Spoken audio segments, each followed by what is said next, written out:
আসসালামু আলাইকুম। কেমন আছেন সবাই? আশা করি সবাই ভালো আছেন। আমিও ভালো আছি। তো আমি টিকটক করে একটা গাড়ি কিনেছি। করে এবারে গাড়িতে ফুল ছবি তুলতে পারি না।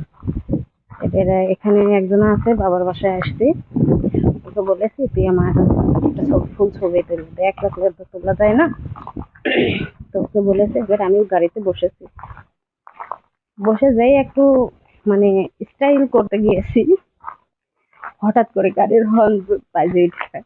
আর ও তো দৌড় মারিছে, আমিও মানে কোনো দিশে না পেয়ে আমিও দৌড় মারিছি। তা আমি দৌড় মারলাম কেন? আমি তো নিজের টাকা দিয়ে কিনেছি, ভয় পাবো কেন? আমিও দৌড় মারেছি। মানে ওই দৃশ্যটা আমি যদি ভিডিও করতে পারতাম, ফোন হাতে ছিল নিশ্চয়ই, কিন্তু ওই হরেন বাজাবে কি আমরা দুজন মারিছে এক খিস্তি দৌড়। তো দৃশ্যটা যদি মানে ভিডিও করে দেখাতে পারতাম আপনাদের, আপনারা ও তো দৌড় মারিছে, আমিও দৌড় মারিছি। তারপর পরে ভাবছি গাড়িটা তো আমি নিজে কিনেছি নিজের টাকা দিয়ে, কেন আমি দৌড় মারবো, ভয় পাবো? দরজাটা ভালো করে ইয়ে করেছি, নয়তো বন্ধ হয়ে গেলে আর ঢুকতে পারবো না, বাতাসে বন্ধ হয়ে যায় একলাই, বন্ধ করার জন্য লোক থাকে না। তো আমি আবারও আসছি। এই যে গাড়িটা হলো এটা, কেমন হয়েছে সবাই জানাবেন। মানে গাড়িতে এখন আমি ছবি তুলবো। ও আবারও আসছে, ওই যে খুব পরিমাণ বাতাস এখানে, মানে বলার ভাষা নেই। তো মনে করছে আমি গাড়িতে একটা ছবি তুলবো, আর ও ছবি তুলতে দিয়ে হরন বাজিয়েছে।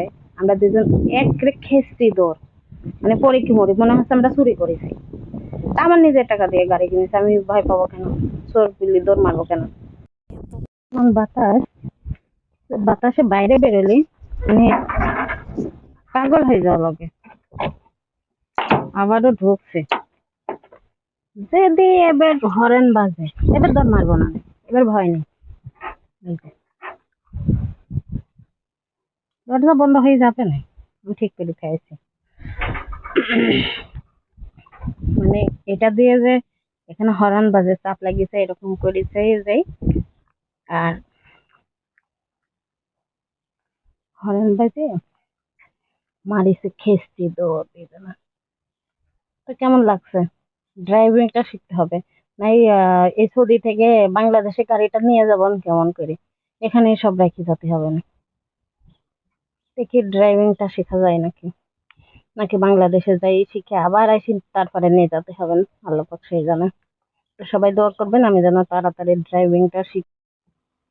তো এবার আপনি মানে আপনারা সবাই দোয়া করবেন আমি যত তাড়াতাড়ি ড্রাইভিংটা শিখে গাড়ি নিয়ে বাংলাদেশে যাইতে পারি, প্লেন না লাগে। আর যদি না শিখে গাড়ি নিয়ে, গাড়ি তো টাকা দিয়ে কিনেছে, ফেলে রেখে যেতে পারবো না। তো গাড়ি যদি ড্রাইভার নিয়ে যায়, তাহলে তো ধরেন যে আহ আমার গাড়ি ছেড়ে দিয়ে ড্রাইভারের খরচ বেশি দেওয়া লাগবে না, আর তেল খরচ তো আছেই, তাহলে আমার ডবল চলে যাবে। এজন্য আপনারা সবাই দোয়া করবেন আমি যাতে তাড়াতাড়ি ড্রাইভিংটা শিখে বাংলাদেশে গাড়িটা সাথে করে নিয়ে যেতে পারি। এত কষ্ট করে বাংলাদেশ মানে সৌদিতে এসে টাকা পয়সা ইনকাম করে তো সবই তো শেষ, কিছু নেই। টিকটক করে তো অন্তত গাড়িটা কিনতে পেরেছি, তো এটাই সবচেয়ে বড় কথা। তো আপনারা সবাই দোয়া করবেন যাতে আমি গাড়িটা চালিয়ে মানে ড্রাইভিংটা শেষ করে গাড়িটা নিয়ে যাইতে পারি। তো গাড়ি ড্রাইভিং শিখাবে কে, এটাই তো সবচেয়ে বড় চিন্তা। তো কেউ যদি গাড়ি চালানো জানেন আমাকে অবশ্যই নক দেবেন, যাতে আমি যাতে সবাইকে বলতে পারি hello guys, I am coming to Bangladesh by Riyadh, sorry by Saudi Arab. তো সবাই দোয়া করবেন। ভয় করছে যদি মানে গাড়ি তো আমার সমস্যা নেই, কিন্তু বাড়ি তো ওদের। তো ওদের মানে এই বাড়িতে যদি বাবাটা চলে আসে তাহলে বলবেন বাইরে কি করছিস, কিছু বলবেন না, নয়তো খালি জিজ্ঞেস করবেন বাইরে কি করছিস। তো আসার আগে আমি চলে যাই, আমরা হয়তো বিকেলে চলে যাব, গাড়িটা রেখে যাবো, আপাতত এখানেই থাকবে। পরে ড্রাইভিং শেষ করে তারপরে গাড়ি নিয়ে যাব। ওকে, সবাই ভালো থাকবেন, আসসালামু আলাইকুম। ড্রাই মানে গাড়িটা কেমন লাগছে, গাড়ি সহকারে আমাকে কেমন লাগছে অবশ্যই কমেন্টে জানাবেন। তো সবাই ভালো থাকবেন, আসসালামু আলাইকুম, আল্লাহ হাফেজ, বাই।